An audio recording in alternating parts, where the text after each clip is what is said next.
तो मेरे प्यारे विद्यार्थियों,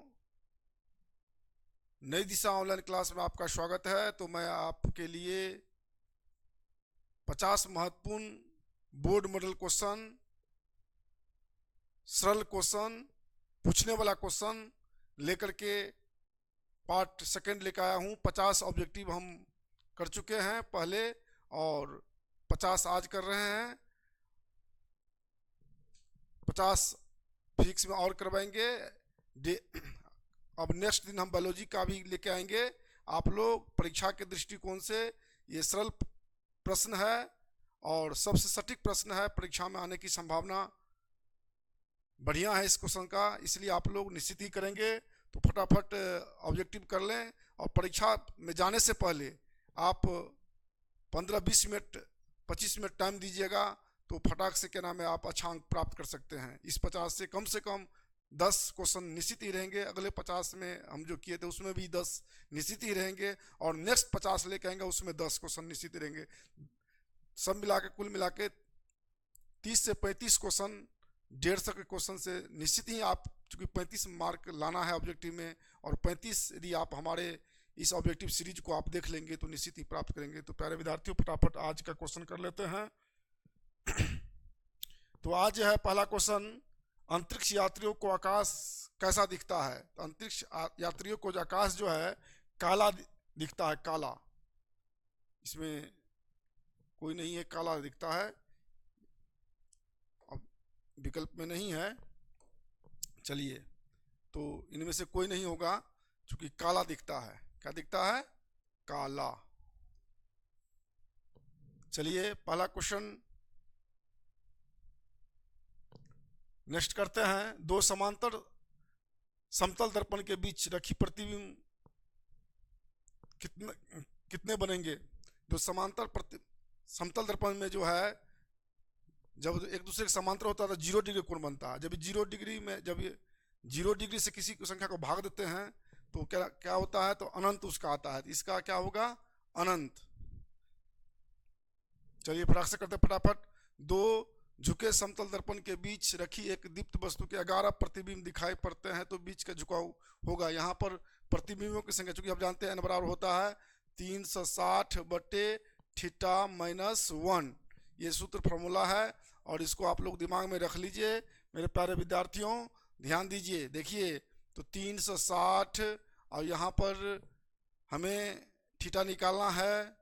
यहाँ प्रतिबिंबों की संख्या दिया हुआ है 11-1। यहाँ जहाँ जैसे जैसे दिया है उसको वहाँ भर दिया जाए। देखिए, जब ये -1 उधर ले जाएंगे तो कितना हो जाएंगे? 12। 360/θ। फिर देखिए हम प्रोसेस से कर देते हैं तो थीटा को 12 से गुना करेंगे तो कितना हो जाएगा? 12θ/360 यानी कि 12×36। तो थीटा बराबर कितना होगा? 30 डिग्री। 30 डिग्री। देखिए 30 डिग्री ये आएंगे और इनको आप लोग बढ़िया से देख लीजिए। प्रतिबिंबों की संख्या n है, यहाँ पर प्रतिबिंबों की संख्या है। n बराबर जो होता है प्रतिबिंब, यहाँ प्रतिबिंबों की संख्या, प्रतिबिंबों की संख्या। चलिए अब अगला नेक्स्ट करते हैं। मोटर का चालक पीछे देखने के लिए जिस दर्पण का प्रयोग करते हैं वह दर्पण होता है। आप सभी जानते हैं, इजी क्वेश्चन है। जब मोटरसाइकिल आप लोग चलाते हैं, देखिएगा पीछे से हम जो देखते रहते हैं तो उत्तल दर्पण लगा रहता है। इसमें क्या होगा? उत्तल दर्पण। फटाफट चलिए अगला कर लेते हैं। परीक्षा के दृष्टिकोण से फटाफट। प्रकाश के वेग को मापने वाला सर्वप्रथम वैज्ञानिक कौन था? रोमर। रोमर ने सबसे पहले प्रकाश की वेग की गणना किया था। चलिए अगला क्वेश्चन करते हैं फटाक से। देखिए, यदि गोली दर्पण की दो दर्पण की वक्रता त्रिज्या 20 cm है, फोकस दूरी क्या होगी? देखिए, गोली दर्पण की जो है वक्रता त्रिज्या 20 cm है यानी कि C का मान कितना है? 20 cm। तो फोकस पूछता है F बराबर क्या होता है, यानी कि वक्रता त्रिज्या का मतलब R। तो R/2 होता है। तो 20 बटे कितना? 2, 10 cm होंगे। कितने होंगे? 10 cm। चलिए अगला करते हैं फटाक से। वायु के सापेक्ष किसी द्रव का क्रांति कोण 45 डिग्री है तो उसका अपवर्तनांक होता है। ध्यान दीजिएगा, क्रांति कोण जो होता है, जैसे आप जानते हैं 45 डिग्री का मान कितना होता है? 45 डिग्री का मान होता है 1/√2 टू साइन 45 डिग्री का मान कितना होता है, साइन 45 डिग्री का, ये जो होता है ना जितना होता है इनका व्युत्क्रमानुपाती होता है, ध्यान दीजिएगा। इसी इनका जो होता है अपवर्तनांक जो होता है ना, इस कोण का क्या करते हैं, व्युत्क्रम हो जाता है। तो अपवर्तनांक इसका कितना हो जाएगा, अपवर्तनांक जो हो जाएगा व्युत्क्रमानुपाती इसका करेंगे √2 का व्युत्क्रम करेंगे तो √2, इसमें कितना आएगा, कौन आएगा, ए। चलिए अगला क्वेश्चन करते हैं फटाक से, ध्यान देंगे। अपवर्तन के द्वितीय नियम को क्या कहते हैं, आप जानते हैं कि साइन आई बटे साइन आर, ये जो होता है ना स्नेल का नियम कहलाता है। द्वितीय नियम जो होता है स्नेल नियम कहलाता है, स्नेल का नियम। चलिए अगला क्वेश्चन करते हैं, सबसे अधिक अपवर्तनांक किसका होता है, अपवर्तनांक पूछता है। देखिए यहाँ पर सबसे पहले बात देखिए, मैं आपको बता दूं अपवर्तनांक जो होता है, अपवर्तनांक जो होता है वो क्या नाम है, किसका व्युत्क्रमानुपाती होता है, तरंगदैर्घ्य का। किसका, तरंगदैर्घ्य का। जिसका तरंगदैर्घ्य जितना अधिक होगा उसका अपवर्तनांक उतना ही कम होगा। इस दोनों में क्या है, उल्टा संबंध होता है। यदि तरंगदैर्घ्य बढ़ेगा तो अपवर्तनांक घटेगा, अपवर्तनांक बढ़ेगा तो तरंगदैर्घ्य घटेगा। तो सबसे अधिक तरंगदैर्घ्य किसका होता है, लाल का, और सबसे कम क्या नाम है तरंगदैर्घ्य किसका होता है, बैगनी का। तो इसमें सबसे अधिक अपवर्तनांक पूछ रहा है, तो किसका होगा, जिसका सबसे कम तरंगदैर्घ्य होता है। सबसे कम तरंगदैर्घ्य किसका होता है, बैगनी का। तो सबसे अधिक अपवर्तनांक किसका होगा, बैगनी का। ये क्वेश्चन ध्यान दीजिए। अगला चलिए फटाक से करते हैं, फटाक कीजिए। समुद्र का पानी आसमानी रंग का दिखाई पड़ने का कारण प्रकाश का क्या है, प्रकीर्णन। प्रकीर्णन के कारण क्या होता है, समुद्र का पानी क्या करता है, आसमानी दिखता है। चलिए यदि कांच का अपवर्तनांक 3/2 तथा पानी का अपवर्तनांक 4/2 है तो पानी के अपवर्तनांक कांच के सापेक्ष पूछा। देखिए पहले कांच का सापेक्ष पूछ रहा है, कांच के सापेक्ष पूछ रहा है। ध्यान देंगे 4/2 और 3/2 करेंगे। देखिए ये भाग मुक्ति लकीर है, तो 4/2 गुने कितना, 2/3, कितना दिया है, यहाँ गलती कर दी है इसमें ना, ध्यान दो तो यहाँ पर ना 4/3, यहाँ देखिए सही कर लीजिए, 4/3 है। तो 4/3 करेंगे तो 4/3 तो कितना हो जाएंगे, 4/3, तो 4 दूना 8 कितना 9। यहाँ मिस पॉइंट हुआ है लिखने में, तो 8/9 डी नंबर ऑप्शन आएगा, यहाँ मिस हुआ था। चलिए अगला क्वेश्चन कर लेते हैं फटाक से, टाइपिंग मिस्टेक हुआ है। विचलन कोण का मान निर्भर किस पर करता है, आपतन कोण पर। ध्यान देंगे आपतन कोण पर निर्भर करता है। चलिए अगला फटाक से करते हैं।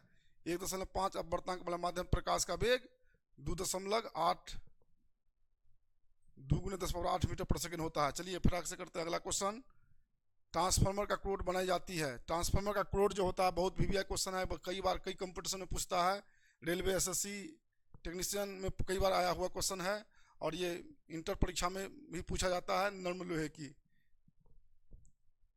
चलिए टेलीफोन में काम आने वाले चुंबक बना होता है नम्र लोहे का, इसमें भी नम्र लोहे का उपयोग होता है। निम्नलिखित में कौन लौह चुंबकीय पदार्थ है, तो इस्पात लौह चुंबकीय पदार्थ है। फटाक से कर लेंगे। प्रकाश वैद्युत सेल क्या करता है, प्रकाश वैद्युत सेल जो होता है प्रकाश को विद्युत में बदलता है, प्रकाश ऊर्जा को विद्युत ऊर्जा में बदलता है। चलिए अगला क्वेश्चन कर लेते हैं, ध्यान दीजिएगा। प्लांक नेतांक एच का मात्रक जो होता है वो होता है कोणीय संवेग का, न कार्य का, न ऊर्जा का, न रैखिक संवेग का, कोणीय संवेग का। चलिए अगला क्वेश्चन करते हैं। एक प्रकाश विद्युत पदार्थ का कार्यफलन 3.3 इलेक्ट्रॉन वोल्ट है, तो देहली आवृत्ति कितनी होगी, तो इनमें जो है आपको ए नंबर होंगे। चलिए अगला क्वेश्चन। आदर्श ट्रांसफार्मर में विद्युत शक्ति क्या होती है। एक आदर्श ट्रांसफार्मर में विद्युत शक्ति जो होता है वो जो होता है अपरिवर्तित रहता है, उसका शक्ति जो होता है अपरिवर्तित रहता है। चलिए अगला क्वेश्चन करते हैं फटाक से। लेंज का नियम किस पर आधारित है। लेंज का नियम जो है संवेग नहीं, ऊर्जा संरक्षण के सिद्धांत पर, बी नंबर। चलिए अगला क्वेश्चन करते हैं। ध्वनि ऊर्जा को विद्युत ऊर्जा में बदलता है। ध्वनि ऊर्जा को जो है विद्युत ऊर्जा में बदलता है माइक्रोफोन। माइक्रोफोन और जो है देखिए विद्युत ऊर्जा से ध्वनि ऊर्जा में कौन बदलता है? Loud speaker. इसी का जो यहाँ रहता है, इससे इसको जो इसमें परिवर्तन करने के लिए कहता है विद्युत ऊर्जा को ध्वनि ऊर्जा में बदलने वाले यंत्र को क्या कहते हैं? तो वो होता है लाउड स्पीकर। लाउड स्पीकर होता है, ठीक है। और यहाँ पर है ध्वनि ऊर्जा को विद्युत ऊर्जा में, तो वो माइक्रोफोन।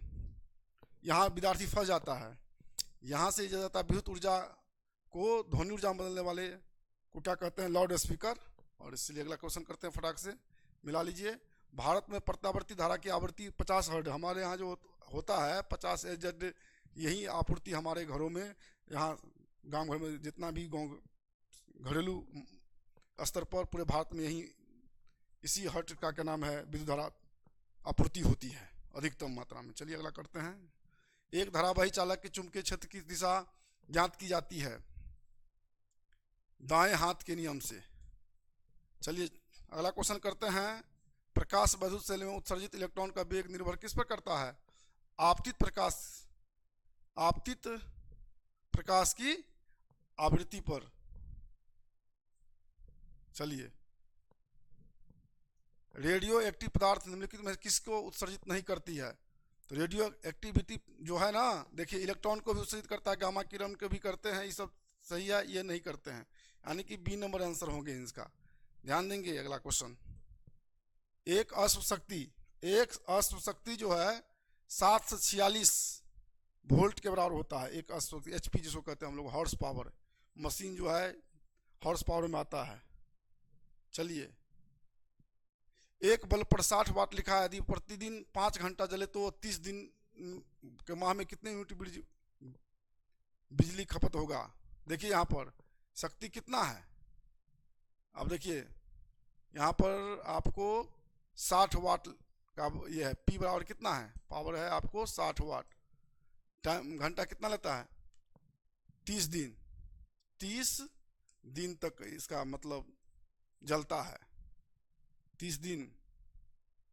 और कितना घंटा जलता है? 5 घंटा जलता है। 30 दिन टोटल 5 घंटा जल रहा है। तो कितना शक्ति, मतलब टोटल कितना कुल ऊर्जा हुआ, ऊर्जा निकालना है। तो सबसे पहले कितना है? 30 दिन को 30 गुने कितना हुआ टोटल? 30 पंचे कुल समय, यदि देखते हैं तो कितना लिया ये कुल समय, कुल घंटा कितना हुआ? कुल घंटा या कुल घंटा कहते हैं, इसको निकाल लीजिए। देखिए कुल घंटा, देखिए तो 30 पंचे कितना हुआ? 150 घंटा हुआ। और 60 तो इसको किलो, सबसे पहले क्या आता है? वाट घंटा है ना, बटे क्या इतना होता है? 1000। ये क्या है? यूनिट का, यूनिट ऊर्जा बराबर होता है, यूनिट ऊर्जा बराबर होता है वाट गुने घंटा। तो वाट कितना हुआ टोटल? कितना घंटा हुआ? वाट कितना है? 60। घंटा कितना हुआ? 30 पंचे 150, देख लीजिए। और 1000, 30 पंचे कितना? 1000। कितना हुआ यूनिट ऊर्जा? देख लीजिए। इससे ये कैंसिल, इससे ये कैंसिल, कितना हुआ? 15 छक्के 90/10। इससे ये कैंसिल, कितना होता है? 9 यूनिट। कितना आंसर है इसका? 9 यूनिट। देखिए सी नंबर। देखिए ध्यान दीजिए, कुल घंटा हो गया आपको कितना? 150 घंटा। घंटा जो हो गया कुल आपको, चूंकि वाट यूनिट ऊर्जा बराबर होता है वाट गुने घंटा बटे 1000। चलिए अगला करते हैं। 50 वाट और 220 वोल्ट और 300 वाट और 220 दो बल्ब के प्रतिरोध का अनुपात कहता है निकालने के लिए। सबसे पहले देख लीजिए प्रतिरोध। देखिए P बराबर क्या होता है? VI। ध्यान दीजिएगा, P बराबर क्या होता है? VI होता है। ध्यान दीजिएगा, P बराबर VI। तो हमें यहाँ यदि हम मान भरते हैं, यदि हम I का मान रखेंगे तो V/R, अर्थात P बराबर क्या होता है वी स्क्वायर बटे आर, या R बराबर क्या हो जाएगा वी स्क्वायर बटे P। तो ये इनका अनुपात कहता है निकालने के लिए, तो वी स्क्वायर बटे P। तो देखिए अनुपात हम निकालेंगे, ध्यान दीजिए। तो V कितना है उसका, देखिए V मतलब विभवांतर और P मतलब पावर वोल्ट। तो देखिए सबसे पहले V आपको कितना है 220, 220 का क्या हो जाएगा स्क्वायर कर दीजिए बटे कितना पावर कितना है 500। फिर इसका भी 220 का क्या हो जाएगा 220 का स्क्वायर हो जाएगा बटे कितना 300। चलिए करते चलिए, ध्यान दीजिए 220 का स्क्वायर बटे कितना 500 गुने कितना 300 बटे 220 का स्क्वायर। ये और ये कैंसिल हो जाएगा, ये क्या होगा कैंसिल, ये दूसरे सुना ये दूसरे सुना कैंसिल। अब कितना हुआ 3/5, 3 बटे कितना आया 5, किसमें 3/5 है ए में, ध्यान दीजिएगा। चलिए समझ में आया कि नहीं आया। तो देखिए इसमें जो मान है यहाँ पर क्या है इस बल में देखिए ये आपको हुआ P, ये हुआ V, इसमें भी ये क्या हुआ P, ये हुआ V। चूंकि ध्यान दीजिए P किसको कहते हैं पावर, शक्ति। शक्ति का मतलब क्या होता है वाट। जब ये के नाम ऐसा मात्रक वाट है तो समझ लीजिए वो P शक्ति है। जब ये ऐसा मात्रक V है तो समझ लो विभवांतर V है। हम ऐसा मात्रक से ही पहचान लेंगे। ध्यान दीजिए अगला क्वेश्चन करते हैं फटाक से। 25 वाट और 120 वोल्ट तथा 100 वाट और 120 वोल्ट के दो विद्युत बल्ब श्रेणी क्रम में जोड़ा गया है। श्रेणी क्रम में 120 वोल्ट स्रोत से जुड़ा है। देखिए जब ये श्रेणी क्रम में जोड़ा जाता है, ध्यान दीजिए जब ये श्रेणी क्रम में जोड़ा जाए, ध्यान दीजिए जब ये श्रेणी क्रम में जब जोड़ा जाएगा, जैसे मैंने श्रेणी क्रम आप जानते हैं श्रेणी क्रम कैसे होता है, जैसे ये जैसे सीरीज में रहेगा ऐसे है ना। श्रेणी क्रम यही हुआ, यहाँ पर एक बल्ब जो लगा हुआ है, यहाँ पर एक बल्ब लगा हुआ, श्रेणी क्रम हुआ, ये सीरीज है। और समांतर क्रम में होता है जैसे देखिए अलग अलग फेज से, मान लीजिए यहाँ पर बल्ब लगा है, यहाँ पर बल्ब लगा है कि नहीं, इसको कहते हैं हम लोग समांतर क्रम। ध्यान दीजिए तो समांतर क्रम में अलग अलग जो है धारा अलग अलग होता है, विभवांतर समान होता है, और श्रेणी क्रम में धारा क्या होता है समान होता है। जब ये धारा समान होता है तो ये जो होता है ना क्यू का मतलब ऊर्जा जो होती है ये आर का सीधा समानुपाती होता है। जिसका प्रतिरोध जितना अधिक होगा वो उतना चमकेगा। ध्यान दीजिए। और क्या नाम है इसका क्या होता है तो व्युत्क्रमानुपाती होता है समांतर क्रम में, और श्रेणी क्रम में क्या होता है समानुपाती होता है। समानुपाती मतलब क्या होता है जिसका प्रतिरोध जितना अधिक होगा वो उतना बल चमकेगा, और समांतर क्रम में क्या होता है जिसका प्रतिरोध जितना कम होगा उतना चमकेगा। उसका कम होगा तो ये अधिक होगा, ये तो सीधा कम होगा तो कम होगा, अधिक होगा तो अधिक होगा। चलिए अब यहाँ देख लीजिए सबका क्या नाम है निकाल लीजिएगा, कैसे निकालिएगा। अब हम देख लेंगे कि नाम है इसका क्या नाम है आर किसका अधिक है, तो आर देखिए किसका अधिक है। हम अभी बताए थे सूत्र वी स्क्वायर बटे क्या होता है आर बराबर पी। तो यहाँ भी कितना है 25, 25 कितना होगा 625 बटे नहीं भी देखिए यहाँ पे इरेजर कर लेते हैं। देखिए आप लोग ध्यान दीजिए, देखिए 120 है ना, पहले भी क्या भी 120 है ना, ये है ना, ये है ना भी, ये है ना पी, इसमें ये है पी, ये है भी, तो भी के ना स्क्वायर करेंगे हम, तो भी कितना हुआ 12 बरहन 144, 12 बरहन 44, 144 पर कितना एक सुना ना 2 जीरो, 12 बरहन 144 पर 2 जीरो बटे कितना हो जाएगा 25 है ना। तो गुना करने के बाद आप देख लीजिए कितना आ रहा है। तो 25 यदि 144 गुने हम 100 कर देते हैं बटे 25, तो 25 का 100 यानी कि 4 चौका 16, 14 चौके 56 और 56 1 57, 576 ओम। इसका कितना निकल गया 576 ओम।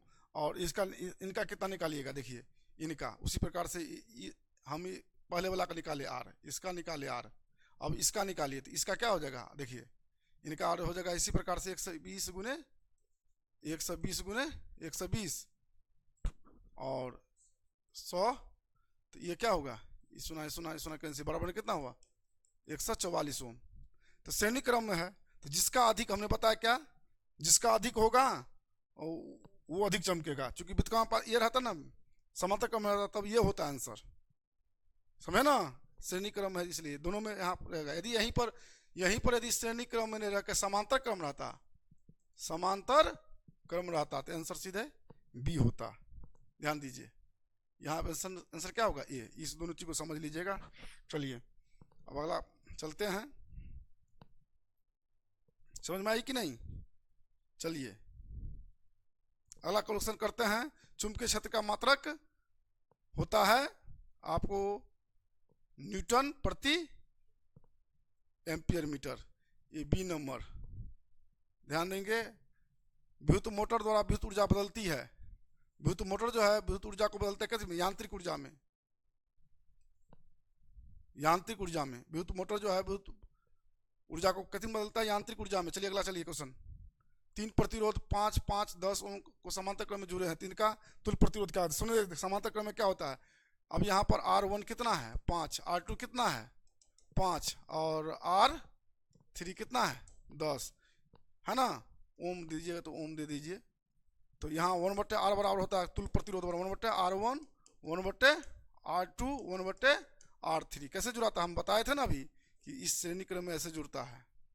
ध्यान दीजिए, श्रेणी क्रम नहीं है, समांतर क्रम है ना, तो ऐसे ऐसे रहता है।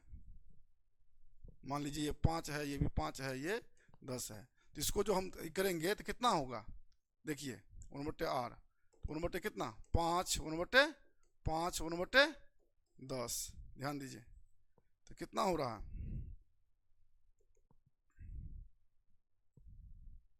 ये या कर दीजिए कितना 10, 5 दूना 10, 5 दूना 10, फिर कितना 1, 2 2 4 कितना हुआ 5/10, 5 का 5, 5 दूना 10।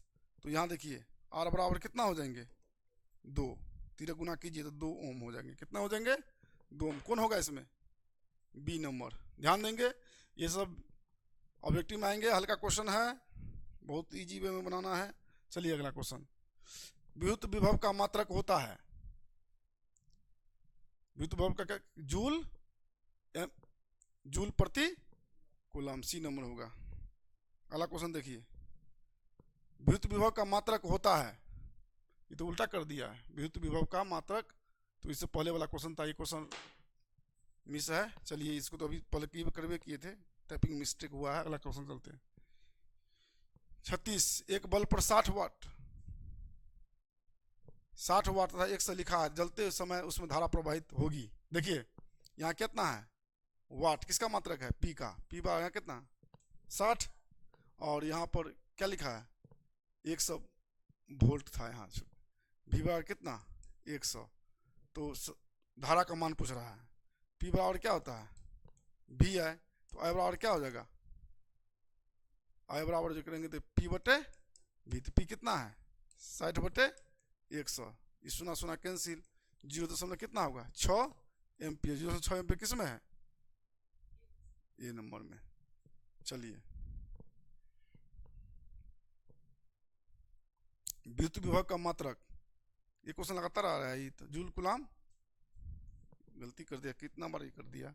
चलिए, एक बल्ब पर 100 वाट तथा 400 वाट लिखा है, चलते समय तंतु का प्रतिरोध। देखिए यहाँ पर इसमें क्या कर रहा है, प्रतिरोध ज्ञात करने के लिए। यहाँ पर क्या है वाट, यहाँ पर क्या है वाट, यहाँ पे मिस कर दिया है 100 वोल्ट, यहाँ पर जो है मिस किया है वोल्ट। ध्यान देंगे, आप लोग ठीक कर लेंगे, टाइपिंग भूल हुई है। ये बल्ब है, मान के चलिए, इस बल्ब पे देखिएगा, बल्ब पे लिखल रहता है। देखिए तो यहाँ पी बराबर कितना है आप लोग 100 वाट, और भी कितना है 400 वोल्ट। तो तंतु का प्रतिरोध कर रहा है। देख लीजिए आप लोग, होता क्या है, पी बराबर देख लीजिए, वी स्क्वायर बटे क्या होता है आर। पी बराबर क्या होता है वी स्क्वायर, या आर बराबर करेंगे तो वी स्क्वायर बटे क्या होता है पी। तो वी कितना है 400 गुने 400 बटे कितना करेंगे 100। तो इस सुना कैंसिल, इस सुना कैंसिल, 4 चौका कितना हुआ 16 पर 1 सुना कितना हुआ 1600 ओम। क्योंकि प्रतिरोध का मतलब कितना होता है 1600 ओम। देख लीजिए इसको, यहाँ पर आप लोग ठीक कर लीजिएगा। वोल्ट है यहाँ पर, जैसे बल्ब पर लिखा था ना ऐसे 100 वाट डैश 400 वोल्ट, ऐसे ऐसे बल्ब पे लिखा होगा, ध्यान दीजिए। ठीक कर लेंगे आप लोग, इसको देख लेंगे सरसरे निगाह से। चलिए, शक्तिशाली चुंबक बनाए जाते हैं फौलाद से, शक्तिशाली नहीं, नर्म लोहे से, नर्म लोहा से। ये क्वेश्चन 2 बार आ गया। चलिए ठीक। एक वस्तु किसी उत्तल लेंस से जिसकी फोकस दूरी 15 cm है और 30 cm की दूरी पर रखी है तो उसका प्रतिबिंब बनेगा। तो इसको यहाँ देख लीजिए, एक वस्तु का उत्तल लेंस है, उत्तल लेंस है तो फोकस दूरी कितना है, उत्तल लेंस की फोकस दूरी -15 हो जाएगा, और दूरी पर रखी वस्तु तो आपको यू कितना सामने में है, ध्यान दीजिएगा। इसको बना लीजिएगा, कितना आ रहा है यू 30 cm सामने में रखा है। एक वस्तु की उत्तल लेंस से जिसकी फोकस दूरी 15 cm है तो ये प्लस में हो जाएगा फोकस दूरी से। पीछे उत्तल लेंस है ना, क्या कौन है लेंस है, उत्तल लेंस है जी, प्लस में होगा, उत्तल लेंस में प्लस होता है ना, फोकस दूरी प्लस होता है। चलिए यू माइनस, तो भी क्या होता है सूत्र 1/v माइनस 1/u और क्या होता है 1/f होता है। तो यहाँ पर 1/v कितना है, क्या निकालना है, v निकालना है ना, तो 1/v निकाल, 1/f प्लस क्या होगा 1/u। तो देखिए ध्यान दीजिए, तो 1/v कितना है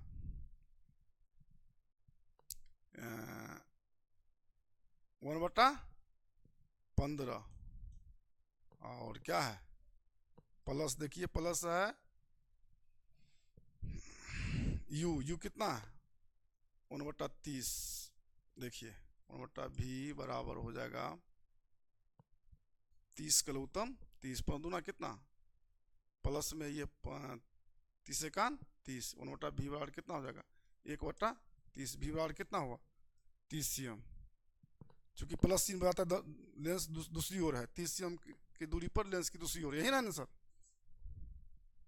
चलिए, 1 कूलाम ऋण आवेश में इलेक्ट्रॉन की संख्या होगी। ये बहुत क्वेश्चन पूछा था, बहुत बार आया हुआ, बड़ी बड़ी कंपटीशन में आता है। 6.25 × 10⁻18। देखिए कैसे, चूंकि क्या होता है आप जानते होंगे कि इलेक्ट्रॉन पर आवेश कितना होता है, 1 इलेक्ट्रॉन बराबर कितना होता है, 1 इलेक्ट्रॉन पर आवेश कितना होता है 1.6 × 10⁻18 कूलम। अर्थात आप क्या देखते हैं 1.6 × 10⁻18 कूलम बराबर क्या होता है 1 इलेक्ट्रॉन, यही ना। ध्यान दीजिए, इसीलिए जो होता है, इसीलिए क्या चीज़ करते हैं, एक कूलम ना पूछते हैं, 1 कूलम बराबर, तो 1 क्या कर देते हैं 1.6 × 10⁻18 करते हैं, है ना। जब ये इसको देखो, जब ही इसको हम ऊपर भेजते हैं, जैसे माइनस को जब हम ऊपर भेजेंगे तो क्या हो जाएगा प्लस हो जाएगा। ये सीधे इसको ऊपर भेज दिए, इससे ऊपर भेज दिए तो माइनस क्या होता है प्लस हो गया। अब 1 में दे देंगे 1.6 से भाई, इसको दशमलव है ना, इसको उड़ा दिए, यहाँ पर कितना हो गया 10, कितना हो गया, कहीं मिस तो नहीं हुआ जी, 6.25 कितना आया, इसको भाग दीजिए 10 में देंगे माइनस। देखो यहाँ हम गलती कर दिए, ध्यान दीजिए कहाँ गलती हुआ पता है, आप लोग ध्यान नहीं दिए। यहाँ होता है, देखिए कहीं मिस हमसे भी हो गया, ध्यान यहाँ गलती होता है, आप लोग ध्यान देते नहीं हैं ऑफलाइन वाले, ध्यान दीजिए कैसे गलती है। यहाँ देखिए, यहाँ पर होता है 6 × 10⁻−19 कूलाम, -19 होता है सब में, हाँ नहीं करिए, -19 कितना होंगे -19, यहाँ कितना होगा, ऊपर जगह तो कितना होगा माइनस प्लस हो जाएगा, प्लस यहाँ -19 था ना, तो यहाँ कितना होंगे, ध्यान दीजिए। तो कितना हुआ यहाँ पर 1.10 कितना था, 1 कितना था ये 1.6, 1 इलेक्ट्रॉन बराबर इतना, 1 कूलाम बराबर 1 बटे कितना हो जाएगा 1.6 × 10 ये 1 था, यहाँ दशमलव 10 हुआ, ये दशमलव उड़ा कितना हुआ 10। ध्यान दीजिएगा आप, अब देखिए क्या इतना हुआ, 1 हम यहाँ से हटा देंगे पावर, तो यहाँ पे कितना हो जाएगा 100, ये हटा दिए तो यहाँ कितना होगा 10 पावर 18, एक यहाँ ला दिए, अब बटे कितना बचा 16, इसको मिटा दीजिए, ये लीजिए कर लीजिए। देखिए आप लोग देख लीजिए, आप यहाँ देखिए कितने होंगे, अब भाग देंगे तो भाग देने के बाद कितना, चार चौके 16, 25 चौके, हाँ 4 चौके 16, 25 चौके 100, 4 से भाग देंगे 6 चौका कितना हो जाएगा 6.25 गुने 10 पावर 18 इलेक्ट्रॉन। देखिए कैसे हुआ उसको समझना जरूरी है, वैसे डायरेक्ट याद कर लीजिएगा, ये बहुत ज़्यादा क्वेश्चन पूछता रहता है ये, लेकिन कैसे हुआ उसको भी समझना जरूरी है, आप देख लीजिए कैसे हुआ। चलिए अगला क्वेश्चन चलते हैं। एक कूलम्ब ऋण आवेश में इलेक्ट्रॉन की संख्या, यही लगातार आगे ना, ये भी चलिए दोहरा के लिख दिए कैसे, टाइपिंग मिस्टेक। यदि लेंस की क्षमता -2 डायप्टर है, फोकस दूरी, यहाँ माइनस छूट गए, माइनस दीजिए, माइनस डायप्टर है तो उसकी फोकस दूरी क्या होगी, है ना। देखिए आप जानते हैं कि लेंस की क्षमता जो माइनस दिए, तो माइनस किसका प्रतीक है, अवतल दर्पण का, किसका प्रतीक है, अवतल का। जब ये माइनस में रहे तो क्या हुआ, अवतल, यहाँ सो तो पूछता नहीं आप कौन, केवल क्षमता पूछ रहा है, तो माइनस में ही उसका क्षमता भी होगा, तो F बराबर क्या हो जाएगा, F बराबर हो जाएगा 1/1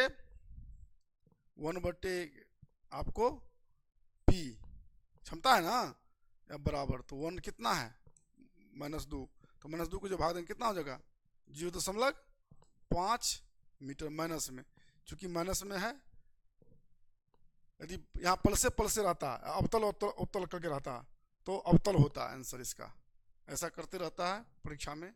1 माइक्रो कूलम्ब किसके बराबर होता है 10 पावर -6, ये ध्यान दीजिए, बहुत ज़्यादा पूछता है 10 पावर -6। अगला क्वेश्चन चलते हैं, फटाक से कर लेते हैं। विद्युत क्षेत्र की तीव्रता किसका मात्रक है, न्यूटन प्रति कूलम्ब, यही लगातार कितना हो गया ये।